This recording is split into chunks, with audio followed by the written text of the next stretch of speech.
The Cleveland Browns war room sat in dead silence. No cheers, no celebration. Just blank stares and slow, reluctant claps as Shedeur Sanders' name flashed on the screen. The general manager looked defeated. The head coach, stone-faced. And sitting right behind them, captured on live television for millions to see, was owner Jimmy Haslam, the man everyone would blame for what just happened. But here's what nobody saw coming. Haslam was about to go on record and tell the world something that would shock every Browns fan, every NFL analyst, and maybe even Shedeur Sanders himself. If you want the full inside story on what really happened in that draft room and why this has become the most controversial pick in Browns history, make sure you hit that subscribe button right now, because we're diving deep into the fallout, the accusations, and Jimmy Haslam's explosive response that's got everyone talking. Let's rewind to April 2025, the NFL Draft, a night that was supposed to be Shedeur Sanders' coronation.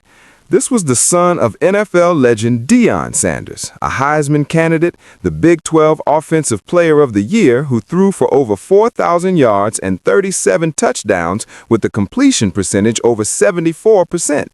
Mock drafts had him going as high as number 2 overall. Some said number 3 to the Giants was a lock. Worst case scenario, he'd be gone by pick 10 when the Saints came calling. But then something bizarre happened. Round 1 came and went. No Shedeur Sanders. Cam Ward went number 1 to Tennessee. Travis Hunter, his Colorado teammate, went second to Jacksonville after the Browns traded away that pick. Then came quarterbacks. Jackson Dart, Tyler Shaw, Jalen Milroe, even Dylan Gabriel from Oregon, all selected before Sanders. And then the 5th round, pick 144. That's when the Cleveland Browns finally traded up to take him. But what happened in that draft room when they made the pick? That's where this story gets absolutely wild. The NFL Network cameras were rolling live. They captured everything, and what they showed was uncomfortable, painful even. General Manager Andrew Berry sat there with what can only be described as the most unenthusiastic clap you've ever seen in your life. Head coach Kevin Stefanski, his face was blank. No emotion, no excitement, nothing. People watching at home immediately knew something was off. Social media exploded instantly. Thousands of fans, analysts, and NFL insiders all asked the same question. Did Jimmy Haslam force this pick? Did the owner override his own front office? Because that draft room reaction, it didn't look like the reaction of people who just got their guy. It looked like the reaction of people who'd been overruled. Now, to understand why this matters so much, you need to know who Jimmy Haslam is and what he's done to the Cleveland Browns since he bought the team back in 2012. The Haslams, Jimmy and his wife Dee, have presided over what can only be described as a franchise in chaos. Since they took over, the Browns have cycled through quarterbacks like it's a revolving door. 8 different starting quarterbacks, 4 in the 2024 season alone. The team has been a disaster on the field, drowning in losing seasons, off-field controversies, and organizational dysfunction. But nothing compares to what Haslam did with Deshaun Watson. In 2022, Haslam went all in. He traded 3 first-round picks to Houston and handed Watson a fully guaranteed $230 million contract over 5 years. It was the biggest, boldest, most aggressive move in Browns history, and it was an absolute catastrophe. Watson got suspended, he got injured, he played terribly when he was on the field. By early 2025, even Haslam himself had to admit it. He called the Watson deal a big swing and a miss. Those were his exact words, a swing and a miss. Translation, we screwed up badly. So, when the 2025 draft rolled around, the Browns were desperate for a quarterback. Watson had re-torn his Achilles tendon during rehab and wasn't going to play at all that season. The Browns needed someone, anyone, and the buzz around Shedeur Sanders was real. Cleveland had done their homework. They interviewed him at the NFL Combine. They attended his pro day at Colorado. They hosted him for a private workout. They had dinner with him. By all accounts, they were one of the most interested teams. But here's the thing. Sanders was dropping. and dropping fast. Teams weren't just passing on him once, they were passing on him over and over again. The Browns themselves passed on Sanders 6 times during the draft. 6 times. They even took another quarterback, Dillon Gabriel from Oregon, in the 3rd round, 2 full rounds before they grabbed Sanders. Why was Sanders falling so hard? Well, the rumors were brutal. Anonymous NFL coaches started leaking to reporters. One longtime assistant coach told NFL Network that Sanders' formal interview was the worst he'd ever been part of. He said Sanders was entitled and had horrible body language. Another coach claimed Sanders never plays on time, takes unnecessary sacks, and the biggest thing is he's not that good. An AFC executive echoed that Sanders came off poorly in interviews, saying he wants to dictate what he's going to do and made them feel small. Then there were the incidents. Reports surfaced that Sanders appeared disinterested in meetings with some teams, particularly the Giants. There was allegedly a confrontation with Giants head coach Brian Daboll, where Sanders wasn't prepared to walk through an install package and ended up with an attitude. Even wilder, during the draft, someone prank called Sanders on his burner phone, the phone reserved only for NFL teams, and pretended to be an executive. Sanders fell for it. The whole thing was captured on his Twitch live stream in front of his family and friends. It was humiliating. President Donald Trump even weighed in, posting on Truth Social, calling NFL owners stupid for passing on Sanders and saying he had phenomenal genes because of his father.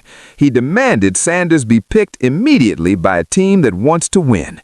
When Sanders finally got his chance and won his first start later that season, Trump posted again, "I told you so." The political drama, the media circus, the speculation about whether teams were punishing Sanders because of his famous father, it all added up to one of the strangest draft falls in modern NFL history. And that's when the Browns made their move. On day 3 of the draft, in the 5th round, Cleveland traded picks 166 and 192 to Seattle to move up and grab Sanders at pick 144. General Manager Andrew Berry later told reporters they'd been targeting him if he continued to fall. A source close to the Browns said Berry worked hard to trade up for him and called it a no-brainer. Berry himself said, "We didn't necessarily expect him to be available in the 5th round, but when that pick was announced and the cameras showed the draft room, the vibe was ice cold."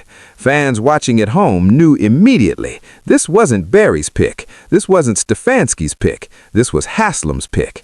The speculation was everywhere. Social media lit up with accusations. "Law, this was a Jimmy Haslam pick. None of those guys are happy." You know damn well the owner made that pick. All Haslam, just like the Watson deal. The theory made sense. Haslam had a reputation for being hands-on, maybe too hands-on. He'd been heavily involved in the Watson trade. He'd been known to attend pro days and visit with prospects. He'd been part of the contingent that went to Colorado to watch Sanders and Hunter work out and had dinner with them. If anyone had the power to overrule Berry and Stefanski, it was Haslam. And if anyone would be reckless enough to do it, it was also Haslam. For months, the Browns stayed quiet. They didn't address the rumors. They didn't explain the draft room reaction. Shedeur Sanders came to Cleveland and joined an absurdly crowded quarterback room with Joe Flacco, Kenny Pickett, Dillon Gabriel, and the ghost of Deshaun Watson looming over everything. Sanders started the season as the 4th-string quarterback. 4th! He spent weeks running the scout team, practicing against the Browns' first-team defense while everyone wondered if he'd ever see the field. But then things shifted. Flacco got traded mid-season, Gabriel got the starting job but struggled and eventually suffered a concussion. And suddenly, Shedeur Sanders was the guy. He took over in Week 11 and never looked back. His stats weren't perfect. He completed 92 of 167 passes for 1,103 yards, 6 touchdowns, and 8 interceptions, with a passer rating of 67.5. But there were flashes of brilliance. In Week 14 against Tennessee, he threw for 364 yards and 4 total touchdowns in a snow-covered thriller that the Browns lost 31-29. He threw lasers. He made incredible plays. He also made mistakes, including a crucial interception that Shannon Sharpe called out on social media, asking why Sanders would force a throw up for grabs in the middle of the field. But the controversy didn't stop. Head coach Kevin Stefanski faced massive criticism for his handling of Sanders, particularly that Tennessee game. With the Browns down 2 points late in the fourth quarter, Sanders led 2 touchdown drives to get the Browns back in the game. But on both 2-point conversion attempts that could have tied or won the game, Stefanski pulled Sanders off the field and went with wildcat formations that failed. Fans were furious. Analysts were furious. Stephen A. Smith went on ESPN and suggested Stefanski might not even want Sanders in Cleveland. His criticism got so loud that even Sanders' father, Deion Sanders, became a storyline. Deion was seen at Browns practices and games talking to Jimmy Haslam on the sidelines.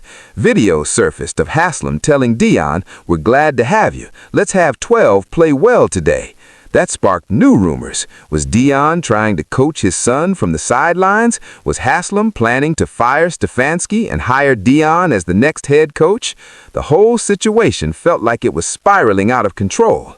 Cleveland media members started openly questioning whether the Browns could even keep Sanders on the roster if they drafted another quarterback high in 2026. One beat writer said Sanders brings a Tim Tebow-ish or Johnny Manziel effect wherever he goes, a circus of media attention and social media drama that would be impossible to manage if he wasn't the clear starter. And through all of this, through the speculation, the criticism, the rumors, the chaos, Jimmy Haslam stayed silent until July 29th, 2025. That's when Haslam finally broke his silence.